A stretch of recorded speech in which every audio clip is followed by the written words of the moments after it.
பார்ப்போம். பல வகையான பிரச்சனைகள்லேருந்து சால்வ் ஆகிறதுக்கு நம்ம ஆண்டவரிடத்தில் அற்புதம் எதிர்பார்ப்போம். ஆனால் ஏசாமி அறிந்திருந்தார்கள், இவரால் இந்த திராட்சரசம் குறையப்பட்டதை நிறைவாக்க முடியும், அதை சரி செய்ய அவரால் முடியும் என்பதை யார் அறிந்திருந்தது பாருங்க. அந்த வீட்டில் இருந்த திருமண வீட்டார் அறியல, இயேசுவின் தாயார் அறிந்திருந்தார்கள்.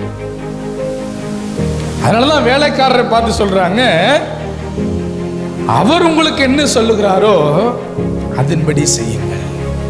நீங்க பல வேலைகளிலே நாம் அவர் என்ன சொல்லுகிறாரோ அதன்படி நம்ம செய்கிறோம்னா, அதன்படி நாம் வாழ்கிறோம் என்றால் நிச்சயமாகவே நம்முடைய வாழ்க்கையில பல வேலைகளிலே நம்முடைய குறைவுகள் நீங்கி நாம் ஆசீர்வதிக்கப்படுகிறோம். அப்ப இயேசு சுவாமியினுடைய வார்த்தையை கேட்டார்கள் அந்த வேலைக்காரர்கள். அவர் சொன்னபடியே தண்ணீரால் நிரப்பினார்கள். நடந்தது என்ன தெரியுமா? 9வது வசனத்தை வாசிக்கலாம். எங்கே இருந்து வந்தது